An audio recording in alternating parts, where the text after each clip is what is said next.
ya, sebelum kita lebih jauh mengenai oogenesis, mari kita bahas terlebih dahulu mengenai saluran reproduksi wanita. Jadi saluran reproduksi wanita itu terdiri dari komponen-komponen yang sebagai berikut. Ada tuba Fallopi atau tuba uterina. Ya, ini bagian yang berkaitan erat dengan kedua ovarium. Ya, jadi dia mengambil ovum saat ovulasi, mana pada saat itu ada pelepasan ovum dari ovarium, dan juga sebagai tempat fertilisasi, ya. Biasanya kalau ada sperma dari bawah ke atas, nanti dia akan bertemu di sini sepertiga bagian dari tuba Fallopi, ya. Tuba Fallopi ini juga ada di sebelahnya, yaitu ada sepasang kanan dan kiri. Kemudian bagian berikutnya adalah uterus. Di sini uterus bagian yang berongga dan berdinding tebal, ya, terutama perannya sebagai pemeliharaan janin selama masa perkembangannya dan mengeluarkan si janin pada akhir kehamilan. Kemudian di bagian bawah uterus ini ada kita sebut serviks atau leher rahim, ya. Kemudian dia bisa menonjol ke bawah ke dalam vagina dan mempunyai satu saluran kecil yang kita sebut kanalis cervicalis.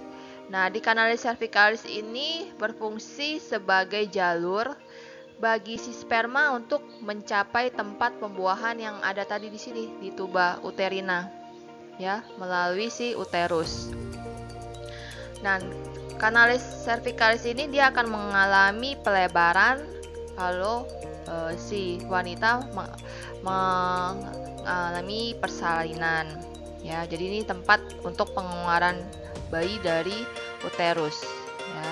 Kemudian di bawah sini ada lubang vagina, ya. Ini letak di daerah perineum antara lubang uretra di anterior dan lubang anus di posterior. Jadi di sini ada vagina, ya, saluran yang berotot dan dapat teregang yang menghubungkan uterus dengan lingkungan eksternal, ya. Struktur ini biasanya dilapisi secara parsial oleh suatu membran mukosa tipis, nggak ada gambarnya, ya. Dari bagian luar, ya, yaitu ada himen atau selaput darah yang biasanya mengalami robekan saat hubungan seks, ya.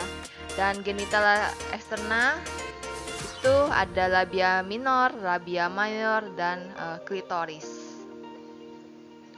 Apakah fungsi dari sistem reproduksi wanita? Itu salah satunya bisa untuk membentuk ovum, yaitu yang kita akan pelajari oogenesis.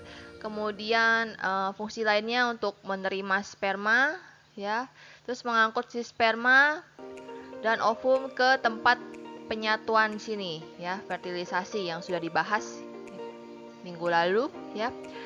Kemudian juga untuk pemeliharaan janin yang sedang tumbuh sampai janin dapat bertahan hidup, itu pada saat kehamilan, ya, di uterus ini. Mencakup juga pembentukan plasenta, terus organ pertukaran antara ibu dan janinnya, ya. Ya, yang terakhir juga ada fungsinya sebagai tempat melahirkan si bayi, itu pada saat persalinan atau partus.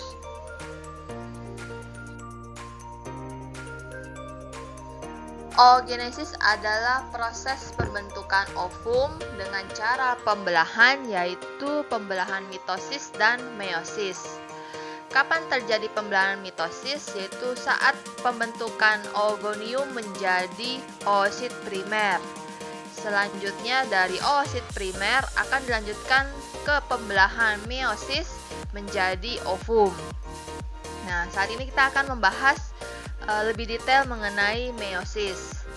Jadi pada awal pembelahan meiosis pertama, nukleus ini akan membesar yang menyebabkan penyerapan dari sitoplasma oleh inti sel ini akan meningkat sampai 3 kali lipat. Pada tahap ini di profase 1, benang-benang kromatin akan memendek dan menebal sehingga membentuk kromosom.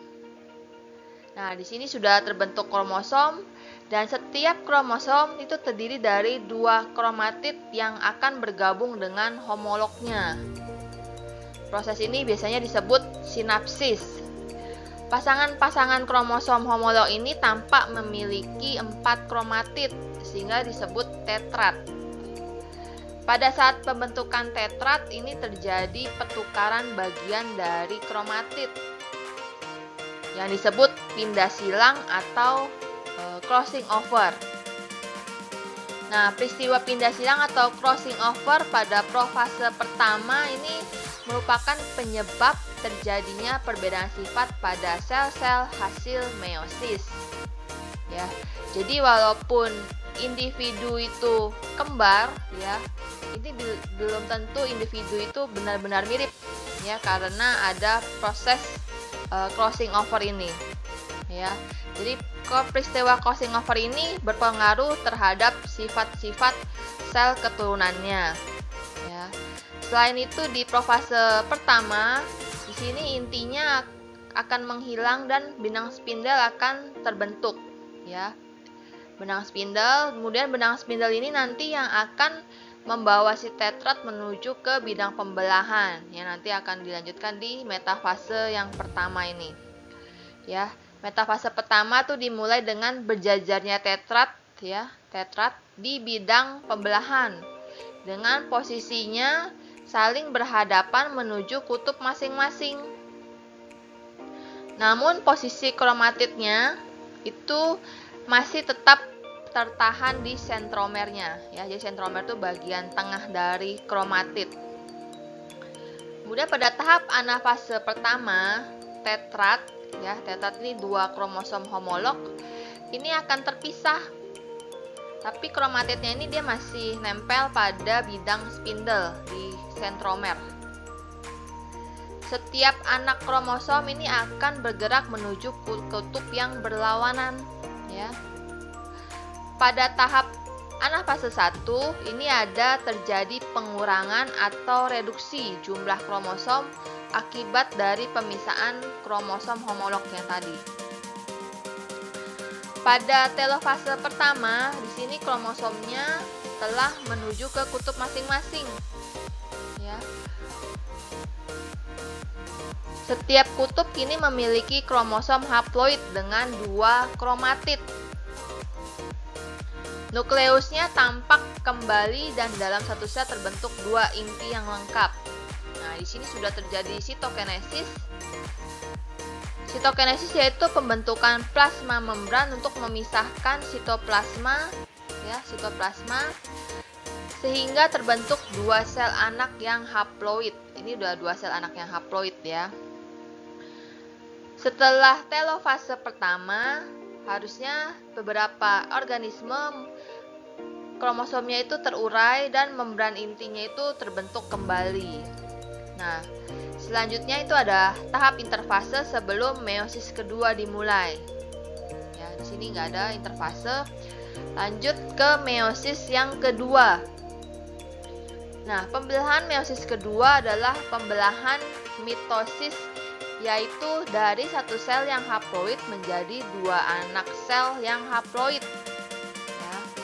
Jadi beda dengan meiosis 1, ya, pembelahan meiosis 2 itu dia diawali dengan sel anak yang haploid. Itu bedanya, ya. Nah, profase kedua itu diawali dengan pembelahan 2 buah sentriol. Ya, di sini 2 buah sentriol yang baru. Setiap pasang sentriol ini akan bergerak ke kutub yang berlawanan. Di sini benang spindel dan membran inti terbentuk, sementara nukleusnya akan lenyap. Pada tahap profase kedua, di sini kromosomnya berubah menjadi kromatid. Pada metafase 2, ya, ini pasangan kromatidnya dari kromosom haploid ini berada di bidang pembelahan. Kinetokor dari setiap kromatid ini akan menghadap ke kutub yang berlawanan. Benang-benang spindel ini akan menghubungkan sentromer dengan kutub pembelahan. Sini. Pada anafase 2, ini sentromernya akan membelah sehingga kromatid bergerak menuju ke kutub yang berlawanan. Kemudian terakhir di telofase 2, pada tahap ini masing-masing kutub telah memiliki sebuah kromosom haploid. Benang spindelnya ini akan menghilang dan diikuti dengan sitokinesis, menghasilkan 4 sel anak yang haploid.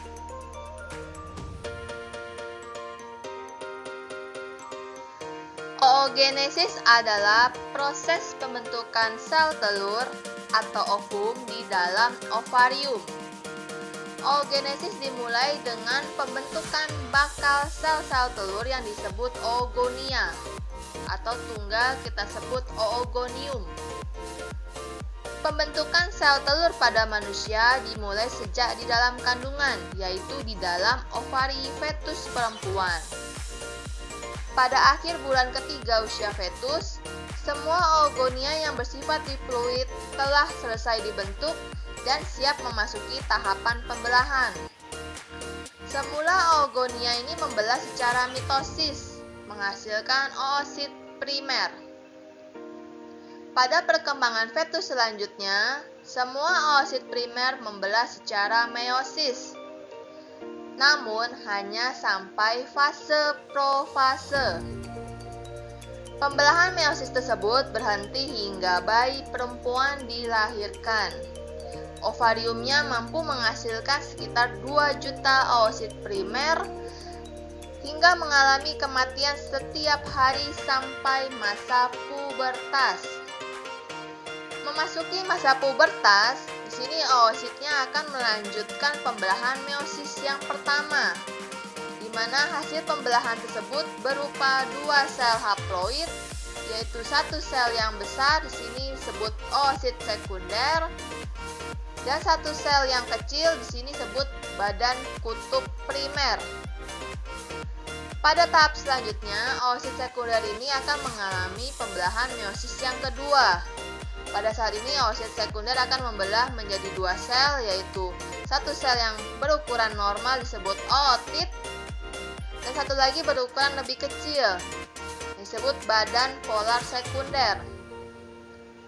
Badan kutub tersebut ini akan bergabung dengan 2 badan kutub sekunder lainnya yang berasal dari pembelahan badan kutub primer, sehingga diperoleh 3 badan kutub sekunder.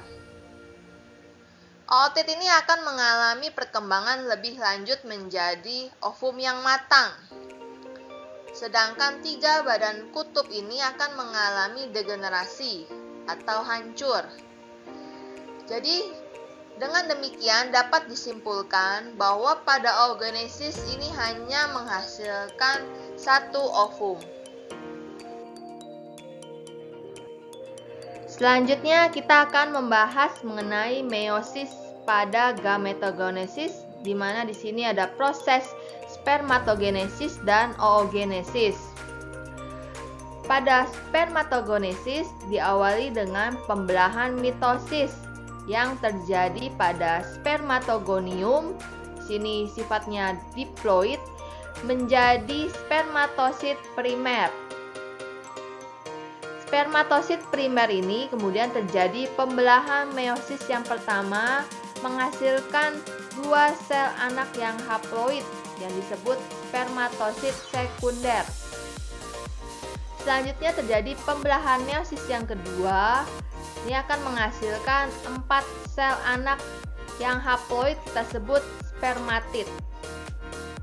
Setelah terjadi pematangan, sel spermatid ini akan mengalami diferensiasi atau kita sebut spermiogenesis. Dalam proses spermiogenesis ini, sel spermatid akan kehilangan banyak sitoplasma dan membentuk spermatozoa atau kita sebut sel-sel sperma, ya, sifatnya haploid.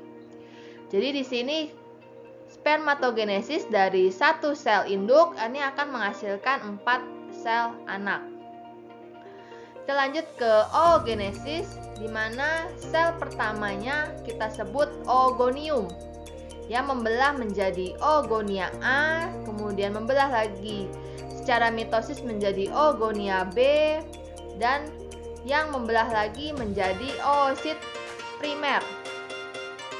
Pada oosit primer ini akan terjadi pembelahan meiosis menjadi dua sel yang tidak sama besar, yaitu oosit sekunder dan badan kutub pertama. Setelah itu terjadi pembelahan lagi, meiosis menghasilkan ootit dan satu badan kutub sekunder. Dari satu badan kutub sekunder yang menempel di oosit sekunder, ini akan membelah meiosis menjadi dua badan kutub sekunder. Jadi pada oogenesis ini dibentuklah satu ovum dan tiga badan kutub sekunder, di mana tiga badan kutub sekunder ini lama-lama akan mengalami degenerasi, sehingga dari satu sel induk ini hanya menghasilkan satu sel anak. Ya, jadi berbeda antara spermatogenesis yang menghasilkan 4 sel anak, sedangkan pada oogenesis hanya menghasilkan satu sel anak.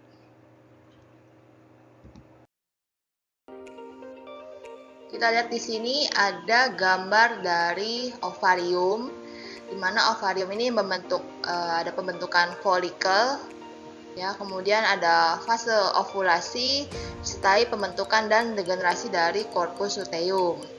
Nah, kita urai dari satu persatu. Di sini ada gambar 1 sampai 6. Ini merupakan stadium-stadium dalam perkembangan folikel dari folikel primer hingga ke folikel yang matang. Kita di sini dulu dalam folikel primer. Di sini oosit primernya dikelilingi oleh satu lapisan sel granulosa. Kemudian di bawah oleh hormon parakilin lokal. Di sini sel-sel granulosanya berproliferasi dan membentuk zona pelusida di sekitar oosit. Di sekitar jaringan ikat ovarium ini berdiferensiasi menjadi sel TK yang mengubah folikel primer menjadi folikel preantral. Gambar ini dilihat ada folikel yang mencapai tahap preantral yang direkrut untuk perkembangan lebih lanjut karena oleh pengaruh FSH pada fase folikuler dari siklus ovarium. Folikel yang direkrut ini berkembang menjadi folikel antral atau folikel sekunder, folikel yang kaya akan estrogen. Kemudian di sini antrum terus berkembang seiring dengan pertumbuhan dari folikel sekunder.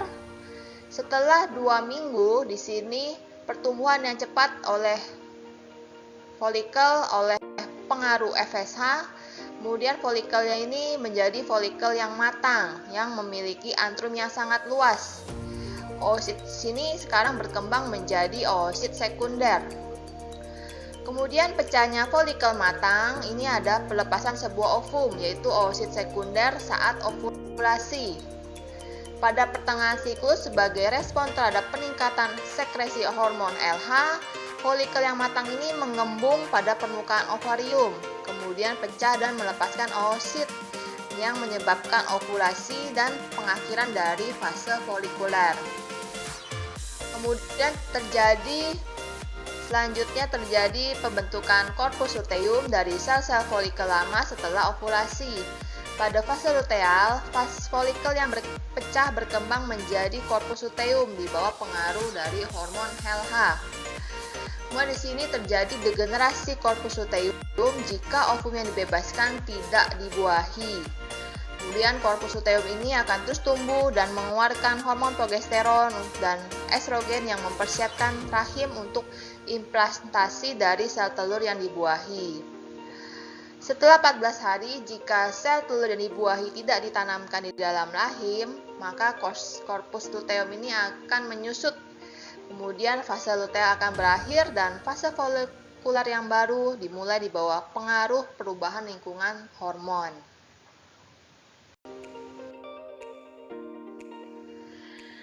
Berikut merupakan tahapan dari pembentukan folikel, di mana dibagi menjadi 8 kelas. Ada 1, 2, 3, 4, 5, 6, 7, dan 8. Seperti yang kita ketahui bahwa setiap wanita yang berovulasi ini akan memerlukan folikel dominan. Folikel dominan ini berasal dari folikel primordial yang disiapkan dari 1 tahun sebelumnya.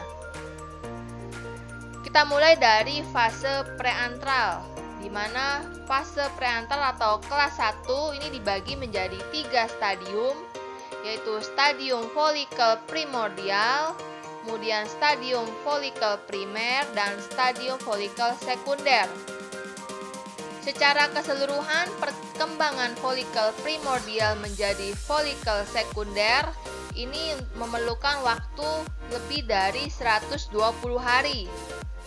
Kisarannya adalah 290 hari atau sekitar 10 siklus menstruasi yang teratur. Setelah fase preantral, lanjut ke fase antral yang dibagi menjadi 4 stadium. Ada folikel kecil yaitu di kelas 2, 3, 4, 5. Folikel sedang di kelas 6. Folikel besar di kelas 7. Dan folikel de Graaff atau folikel preovulasi di kelas 8. Nah, setelah pembentukan antrum di kelas 3, ini diameter folikelnya kisarannya 0,4 mm. Di sini laju pertumbuhan folikelnya ini bisa meningkat cepat. Waktu interval untuk pembentukan antrum dari 0,4 mm sampai pembentukan folikel preovulatori. Di sini folikelnya kira-kira 20 mm. Ini hanya memerlukan waktu sekitar 60 hari atau 2 siklus menstruasi. Kemudian folikel dominan ini dipilih dari sekelompok folikel kelas 5. Ini pada akhir dari fase luteal dari siklus. Dari folikel kelas 5 ini sekitar 15 sampai 20 hari untuk mencapai folikel preovulasi. Pada stadium preovulasi, ini folikel akan mengandung oosit primer yang tertahan pada profase dari meiosis yang pertama. Pada stadium lanjut preovulasi, oosit ini akan melanjutkan meiosis dan menjadi oosit sekunder. Atresia pada folikel bisa terjadi. Atresia ini bisa terjadi dari folikel yang primer. Namun atresia ini akan terjadi paling banyak di folikel dari folikel dominan di kelas 5, 6, dan 7.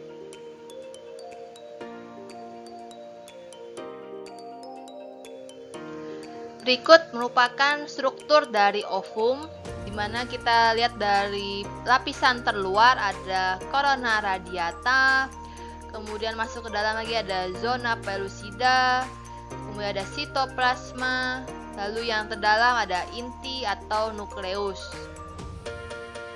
Corona radiata adalah lapisan terdalam dari sel squamulus oovorus dan berbatasan langsung dengan zona pellucida. Corona radiata ini dibentuk oleh sel folikel yang melekat pada oosit sebelum meninggalkan folikel ovarium. Dan corona radiata berasal dari sel granulosa squamosa yang ada pada tahap folikel primordial. Corona radiata terbentuk ketika sel-sel granulosa membesar dan menjadi berbentuk kuboid yang terjadi selama transisi dari tahap primordial ke tahap folikel primer.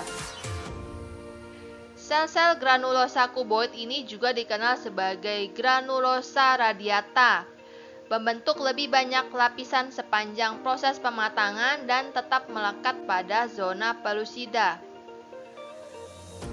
Kemudian selanjutnya ada zona pellucida, ini merupakan lapisan glikoprotein yang mengelilingi membran plasma dari oosit mamalia. Zona pellucida ini merupakan bagian penting dari oosit. Zona pellucida ini disekresikan oleh folikel oosit dan ovarium. Struktur dari zona pellucida ini sangat penting untuk mengikat spermatozoa dan diperlukan untuk memulai reaksi akrosom. Zona glikoprotein pada zona pellucida ini yang penting adalah ZP3, di mana ini bertanggung jawab untuk pengikatan sperma, melekat pada protein membran plasma sperma, dan juga terlibat dalam induksi reaksi akrosom, di mana spermatozoa melepaskan isi vesikel akrosom. Kemudian di sini ada bagian terdalam dari ovum, yaitu ada inti atau nukleus, di mana inti ini adalah materi genetik atau DNA yang terdapat dari ibu.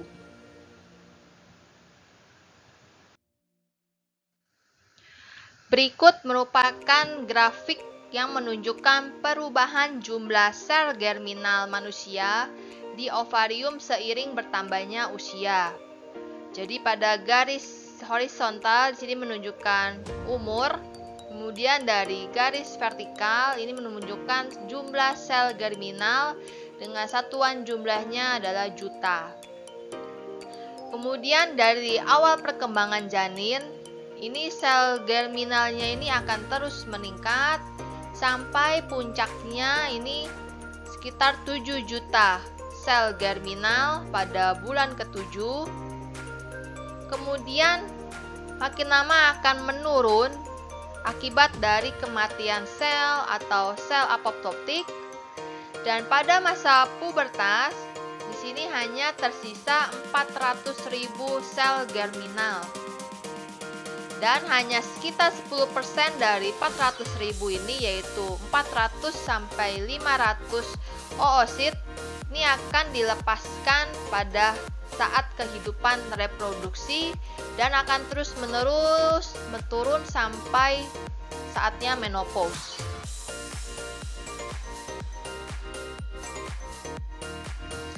Selanjutnya kita akan membahas mengenai hubungan antara kadar hormon dengan perubahan yang terjadi pada ovarium dan uterus.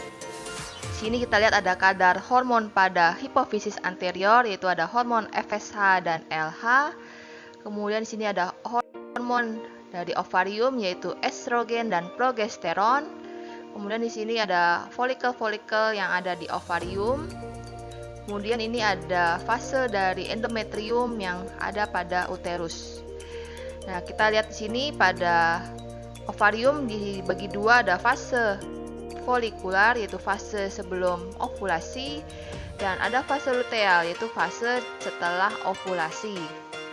Nah, selama fase folikular, di sini folikel ovariumnya ini mengeluarkan estrogen di bawah pengaruh dari FSH, LH, dan estrogen itu sendiri.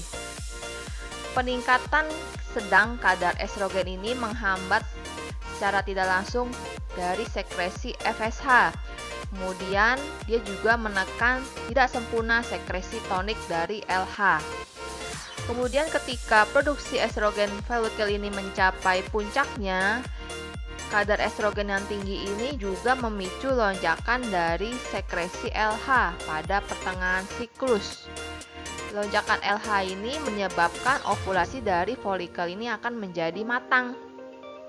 Sekresi estrogen kemudian merosot ketika folikel ini mengalami kematian saat ovulasi.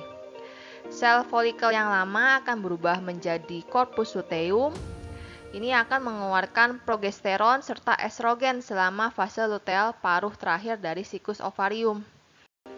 Progesteron ini akan menghambat dengan kuat FSH dan LH yang terus menurun sepanjang fase luteal.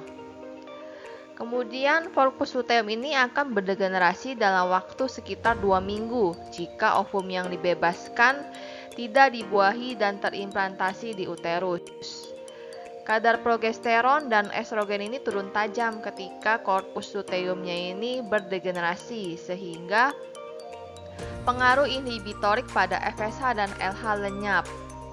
Jadi sewaktu kedua hormon hipofisis anterior ini yaitu FSH dan LH ini mulai kembali meningkat, maka tidak adanya inhibisi itu menyebabkan perkembangan kelompok baru dari folikel-folikel dimulai yang di ovarium ini. Ya, seiring dengan masuknya fase folikular pada ovarium.